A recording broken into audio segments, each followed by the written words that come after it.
एक दादी पोती थी। मंगलवार का दिन था। गांव में हनुमान जी का मेला लगा। पड़ोसी मेले में जा रहे थे। लड़की ने कहा कि माँ मैं भी मेले में जाऊंगी। दादी ने बहुत मना करा पर वह नहीं मानी। पड़ोस में से किसी का बाजरा कूटा पड़ा था, उसकी राली पड़ी थी, वह उसे उठा लाई और राली के लड्डू बनाकर उसे दे दिए। वह लेकर चल पड़ी। चलते चलते मेले में पहुंची तो उसे कुछ दिखाई नहीं पड़ा, तो वह ऊंचे से टीले पर चढ़कर बैठ गई। हनुमान जी एक बूढ़े का भेष धरकर आए। देखा कि एक लड़की अकेली ऊंची टीले पर बैठी है। वहां जाकर बहुत कहने पर लड़की ने कहा, हनुमान जी बोले कि मैं तुमसे खुश हूँ, वर मांग ले। लड़की बोली, मुझे मांगना नहीं आता। बार बार कहने पर लड़की ने कहा, मेरे माँ बाप हो, भाई बहन हो, कुटुंब कबीला हो, धन दौलत हो, राजपाट हो। हनुमान जी ने कहा, लड़की तुझे तो कुछ मांगना नहीं आता था, तूने सब कुछ कैसे मांग लिया। हनुमान जी ने सब कुछ दे दिया। आगे आगे लड़की, पीछे कुटुंब कबीला लेकर चली। पड़ोसी बोली, तेरी पोती आ रही। कुटुंब कबीला लेकर। बुढ़िया बोली, क्या झूठ बोलती हो, कहीं भीड़ में दबकर मर गई होगी। लेकिन उसने देखा तो सब सस्ता, जैसे हनुमान बाबा ने उसको दिया वैसे कहते सुनते सब किसी को देना। लड़की से पूछा कि कुछ पूछ करे, तो वह बोली, कोई भी औरत मंगलवार के व्रत ना करे, हनुमान जी के व्रत ना करे। बोलो हनुमान बाबा की जय।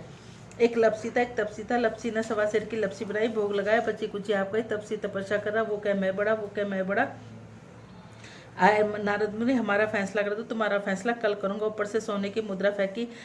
तपसी ने घुटने के नीचे दबा ली। लपसी ने वहीं सवा सेर की लपसी बनाई, भोग लगाया, बच्ची कुची आप खाई।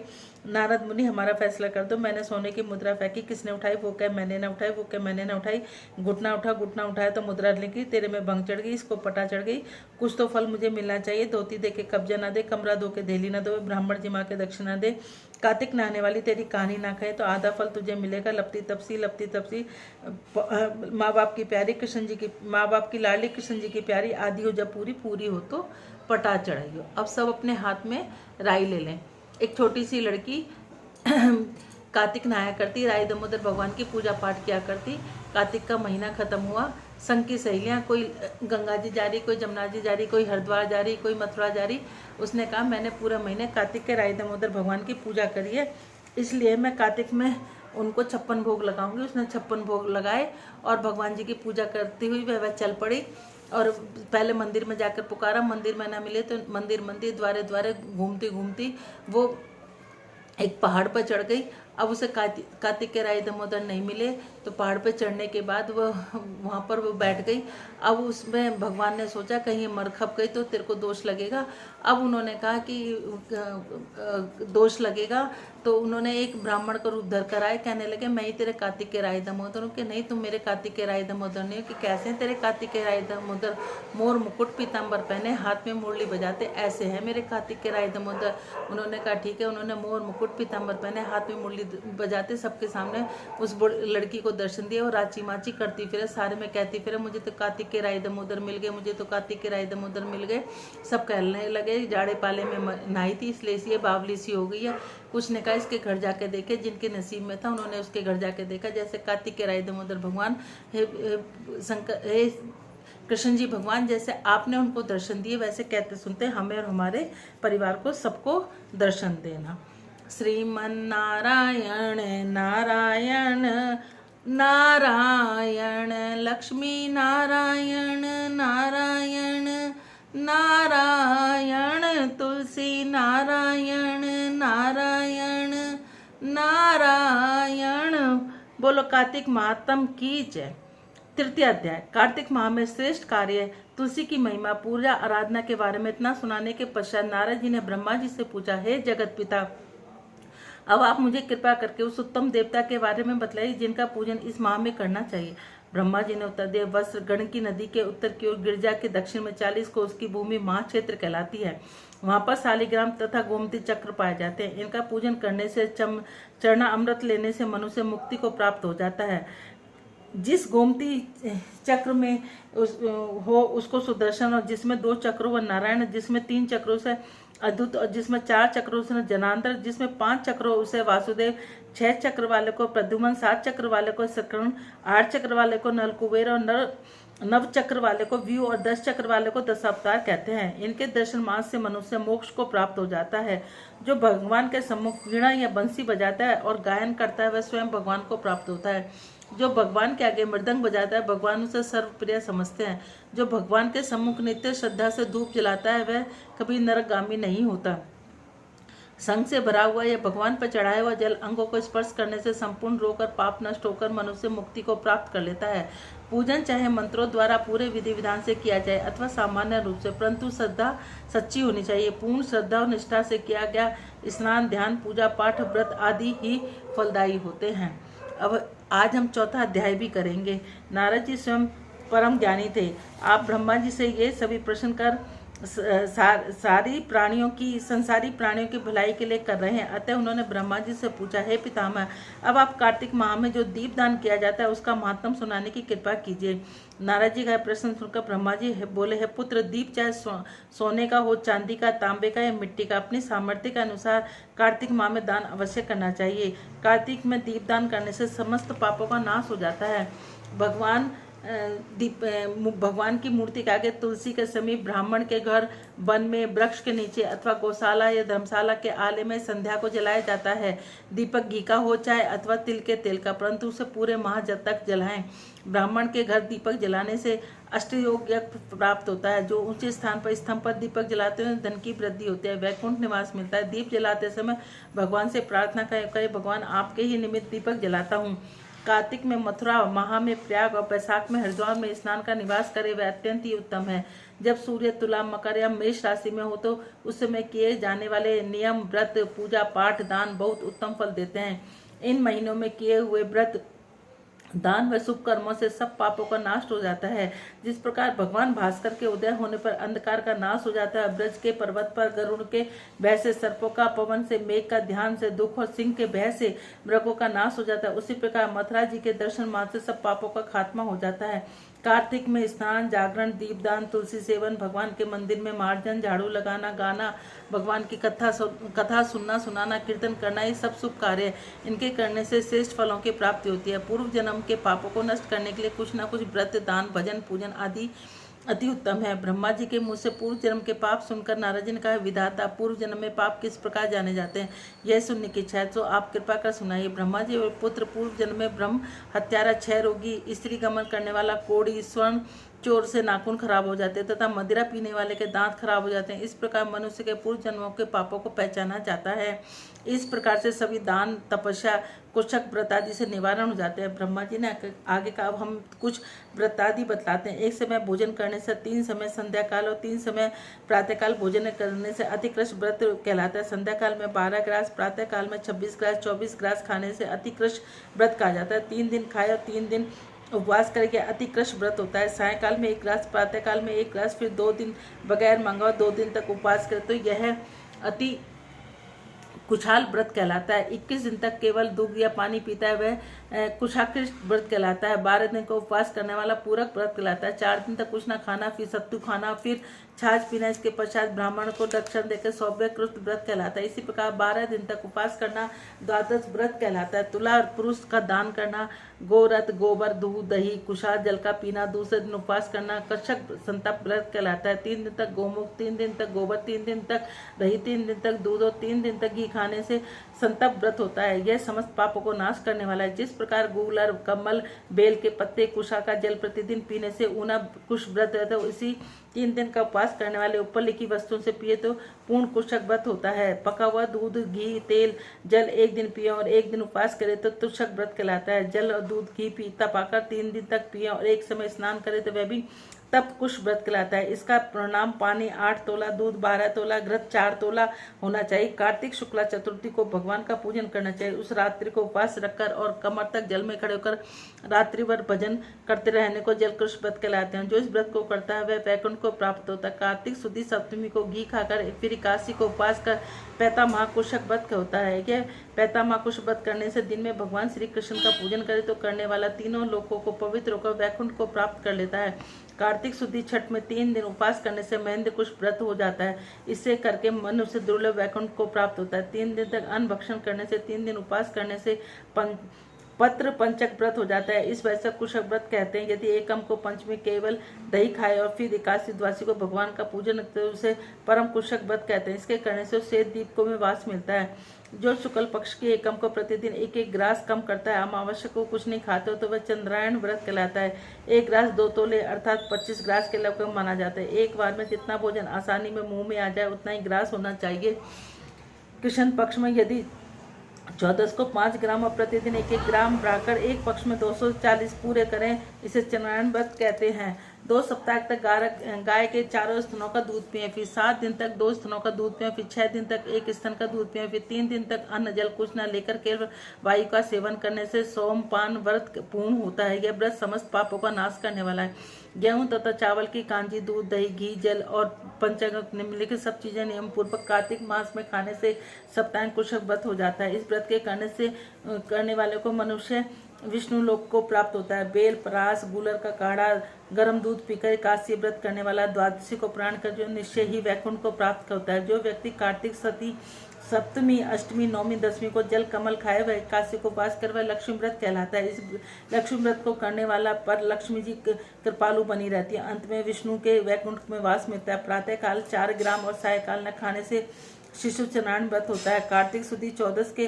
ब्रह्मकुश व्रत में गौरी को पूजन करना चाहिए। इस विधि गौमूत्र, गोबर, घी, दूध, दही, घृत, कुशा का जल लेकर इन सबको मिलाकर पंचगव्य बनाए। लाल रंग की गौ का मूत्र, श्वेत गौ का दूध, नीली गौ का या काली गौ की घी आदि किसी वजह से ना मिले तो दूसरी तरह की वस्तु भी पंचामृत बनाया जा सकता है। मिलाए जाने वस्तुओं की मात्रा इस प्रकार: गौमूत्र 8 मासा, गोबर 19 मासा, दूध 12 मासा, दही 10 मासा, घी 8 मासा, कुशा का जल 4 मासा। गौमूत्र गायत्री मंत्र पढ़कर गद्य द्वारा गोबर प्रे मंत्र से दही पढ़कर और मंत्र पढ़कर कुशा का जल मिलाना चाहिए। इन कुशा के पत्तों पर रखकर विधिवत हवन करें। वेद के इन मंत्रों को आहुति देने इरावती, इंद्र, विष्णु, विक्रम, सरवती, मनसोतक, सरवती इन मंत्रों की आहुति देकर बचाव पंचगव्य पान करना चाहिए। यह पलाश के पात्रों में, स्वर्ण या चांदी के पात्र में पान करना चाहिए। एक दिन तथा रात्रि उपवास करने से भगवान का स्मरण करे। यदि स्त्री व्रत करे तो पति की दीर्घायु की कामना भी करे। आंवला या तुलसी का पूजन करना चाहिए। व्रत समाप्ति के निमित्त ब्राह्मणों को गोदान करना चाहिए। इन व्रतों को करने से व्रत करने वाला भगवान प्रिय पात्र बनता है। इस लोक में सभी सुख ऐश्वर्य भोगकर अंत में मोक्ष को प्राप्त होता है। बोलो कार्तिक महात्म की जय। झूलाओ मेरी सजनी श्री राम झूले पालना, काहे का तेरा पालना रे सजनी, काहे की लग डोर। झूलाओ मेरी सजनी श्री राम झूले पालना, अनन चनन का पालना रे सजनी, रेशम लग रही डोर। झूलाओ मेरी सजनी श्री राम झूले पालना, कौन तो झूले कौन झूलावे, कौन तो झोटा देवे। झूलाओ मेरी सजनी श्री राम झूले पालना, राम तो झूले लक्ष्मण झूले, दशरथ झोटा देवे। झूलाओ मेरी सजनी श्री राम झूले पाल। एक लुगाई मारे आंगना में आई, लाला को नजर लगाई। झूलाओ मेरी सजनी श्री राम झूले पालना, आँख ना खोले लाला मुख से ना बोले, हुलर दूध गेरे। झूलाओ मेरी सजनी श्री राम झूले पालना, उसे लुगाई को पकड़े बुलाओ, लाला की नजरें उतारो। झूलाओ मेरी सजनी श्री राम झूले पालना, आंखें भी खोले लाला मुख से भी बोले, गुटर दूधा पीवे। झूलाओ मेरी सजनी श्री राम झूले पालना, आंगन में खेल रहे भाई, ब्रिज में खेल रहे चारों भाई। राम और लक्ष्मण चरत भरत हैं, हनुमत ने धूम मचाई। आंगन में खेल रहे दूर खेलन मत जइयो मेरे लाला, दूर बड़े बड़े हाऊ। आंगन में खेल रहे ना कोई चाचा ना कोई ताऊ, ना कोई माँ का जाया भाई, आंगन में खेल रहे चा आपे ही चाचा आपे ही ताऊ, आपे ही माँ का जाया भाई, आंगन में खेल रहे चारों भाई। मारी टोर गेंद गई जमुना, कूद पड़े रघुरा, ही आंगन में खेल रहे चारों भाई। रावण मारे राम घर आए, घर घर बजे बधाई, आंगन में खेल रहे चा आई। माते कौशल्या करे आरती, सखियों ने मंगल गाए, आंगन में खेल रहे चारों भाई। माते कौशल्या तपे रसोई, जिम रहे चारों भाई, आंगन में खेल रहे माते को बहने सुमत्रा जल भर लाई, चिवड़ा करे चारों भाई, आंगन में खेल रहे चारों भाई। करो करो एकातिक की नाने वाली, श्री कृष्ण का आरता हो राम। काहे का तेरा दीवला जी, काहे की तेरी बात, कौन सुहागन कौन सपूती जोड़ियो जी, भर कार्तिक की रात, श्री नारायण का आरता हो राम। सोने का मेरा दीवला जी, रूपा भरी बात, हमी सुहागन हमी सपूती जोड़ियो जी, भर कार्तिक की रात, श्री नारायण का आरता हो राम। लीपा पोता ओबरा जी, माए बिछाई खाट, ये जोड़ी तो अचलज रहियो, एक पुरुष दूजी नार, श्री नारायण का आरता राम। छीके दही जिमावती, मिश्री का जामन दे, हनु नोत जिमावती जी, अचलज डोलेगी जाए, श्री राम का आरता हो राम। गंगा बड़ी गोदावरी जी, तीर्थ बड़े प्रयाग, भरतों में एकादशी जी, मारा है प्रेम आधार, श्री नारायण का आरता हो राम। भैंसों में भैंसे जी, गाय में कपिला गाय, नारी में सीता बड़ी जी, पुरुष बने भगवान, श्री नारायण का। तुलसी का बिरला बालाजी, माया चंदन का रूप, साधु की मंडली बली जी, और सावरिया हर का रूप, श्री नारायण का आरता हो रैन के आरते में कौन कौन रखवाल, सीता माता द्रौपदी जी, और कौशल्या हर की मात, सुमत्रा हर की मात, के कैया हर की, श्री नारायण का आरता हो राम। नारायण के आरते में कौन कौन रखो, फल होए अंधन लक्ष्मी बहुत घनी जी, मोरे मुकुट गत होए, श्री नारायण का आरता हो राम। तुलसा महारानी नमो नमो, हर की पटरानी नमो नमो, कौन से महीने में बोई रानी तुलसा, तो कौन से महीने में हुई हरियाली, नमो नमो तुलसा मारा। हम आषाढ़ मास में बोई रानी तुलसा, सावन मास में हुई हरियाली, नमो नमो तुलसा महारानी। कौन से महीने में हुई तेरी पूजा, कौन से महीने में हुई पटरानी, नमो नमो हानि नमो नमो। कार्तिक मास में हुई तेरी पूजा, मंगसिर मास में हुई पटरानी, नमो नमो तुलसा महारानी। ऐसा क्या मैं जप तप की ना, जो शालिग्राम की हुई पटरानी, नमो नमो तुलसा महारानी। 8 बरस कार्तिक के नहाई, तो शालिग्राम की हुई पटरानी, नमो नमो। 56 भोग 36 मेवा, बिन तुलसा हरि एक न मानी, नमो नमो। एक पत्र तुलसी का रख दिया, शालिग्राम ने हंस हंस मानी। मुख में डालू तो चर चरी लागे, शीस धरी महकाई, नमो नमो तुलसा महारानी। जो तुलसा सवेरे गावे श्री कृष्ण जी के दर्शन पावे नमो। जो तुलसा दोपहर में गावे खीर खांड के भोग लगावे नमो। जो तुलसा सही सांझ को गावे श्री कृष्ण जी की आरती उतारे नमो। जो तुलसा आधी रात को गावे रम के दूत निकट नहीं आवे नमो नमो तुलसा महाराज। धूप दीप नैवेद्य आरती पुष्पों की बरसानी नमो नमो तुलसा। क्वारी गावे घर भर पावे तरनी पुत्र खिलावे नमो। विधवा गावे जन्म सुधारे बुढ़िया बैकुंठ को जावे नमो नमो तुलसा महारानी। हम तुम गावे सदा सुख पावे तुलसा माँ के लाड़ लड़ावे नमो नमो महारानी। नमो नमो हर की पटरानी नमो नमो।